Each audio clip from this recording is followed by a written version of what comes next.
Assalamualaikum warahmatullahi wabarakatuh. Selamat pagi, siang, sore, dan malam. Salam sejahtera untuk kita semua. Yang saya hormati, Ibu Riri Rengganis, Magister Humaniora, selaku dosen pengampu Bahasa Indonesia. Izinkanlah, marilah kita panjatkan puji dan syukur kehadirat Tuhan Yang Maha Esa, karena atas rahmat dan karunia-Nya, saya diberi kesehatan untuk menyampaikan pidato pada kali ini. Izinkanlah saya, Rakada Pangestu, dari kelas Sistem Informasi 2023A dengan NIM 2305121404 menyampaikan pidato dengan judul Bangga Berbahasa Indonesia. Indonesia merupakan negara yang memiliki keberagaman suku dan budaya. Keberagaman suku dan budaya di Indonesia memunculkan kekayaan bahasa dari dan sastra. Sampai saat ini, Indonesia menempati urutan kedua dengan bahasa daerah terbanyak di dunia. Hasil ini didapatkan dari penelitian yang dilakukan oleh Badan Pengembangan dan Penelitian Bahasa. Kementerian Pendidikan dan Kebudayaan Kemendikbud menyebutkan jumlah bahasa dan subbahasa di seluruh Indonesia adalah 742 bahasa. Dan dari jumlah tersebut masih dapat bertambah lagi. Distribusi 742 bahasa di seluruh Indonesia rupanya berbanding terbalik antara jumlah bahasa dengan jumlah penduduk. Pulau Jawa dengan jumlah penduduk 123 juta orang memiliki tidak lebih dari 20 bahasa. Sebaliknya, Papua Barat yang penduduknya berjumlah 2 juta orang saja memiliki jumlah bahasa mencapai 272 bahasa.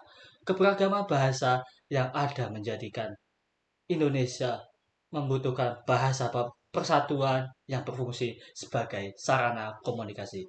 Maka Indonesia memilih bahasa Indonesia sebagai bahasa pemersatu.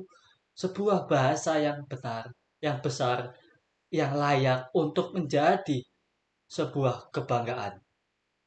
Kenapa kita harus bangga dengan bahasa Indonesia yang sekarang kita miliki?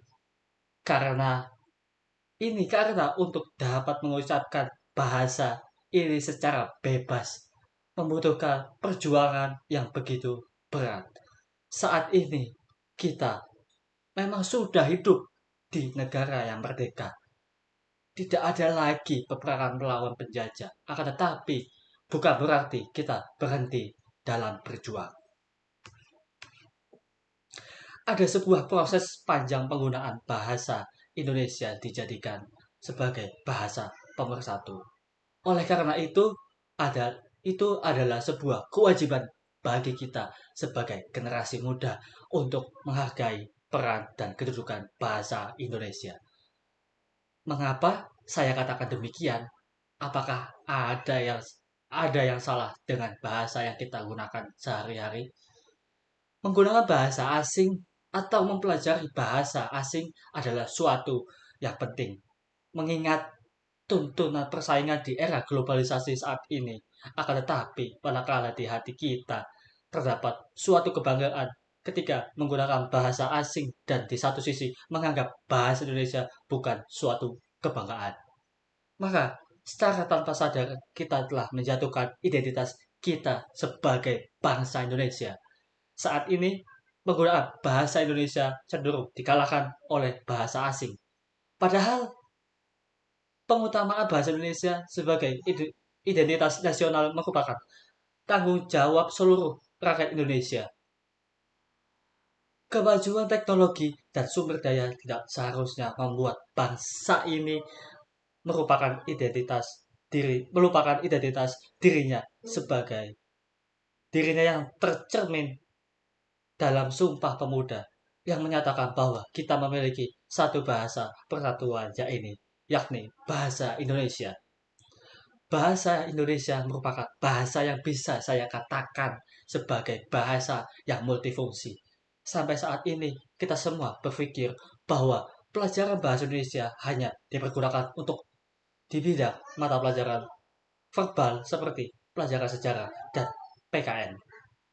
Akan tetapi, menurut saya, pelajaran bahasa Indonesia dapat dipergunakan untuk menyelesaikan soal-soal tentang ilmu yang ilmu yang berhubungan dengan angka-angka atau rumus dengan mudah. Mengapa demikian?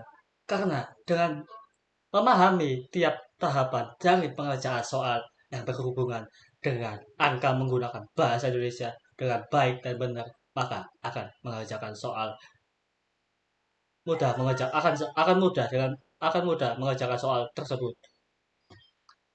Cara ini dilakukan oleh guru bahasa Indonesia di sekolah saya untuk membantu anak-anaknya di rumah mengerjakan tugas sekolah seperti matematika dan fisika tanpa mem- tanpa membantu mengerjakan tugas anaknya tersebut, akan tetapi lebih memberikan pemahaman dari tiap tahapan rumus untuk dijadikan jawaban dari tugas-tugas anaknya tersebut. Mungkin tidak banyak yang dapat saya sampaikan pada kesempatan ini, dan sebelum saya akhiri pidato singkat ini, harapan saya adalah semoga melalui pidato yang saya sampaikan ini akan menambah kebanggaan kita terhadap Indonesia dan mencintai budaya asli Indonesia, serta mencintai dan menggunakan bahasa Indonesia sebagai bahasa persatuan bangsa Indonesia. Akhir kata saya ucapkan wassalamualaikum warahmatullahi wabarakatuh.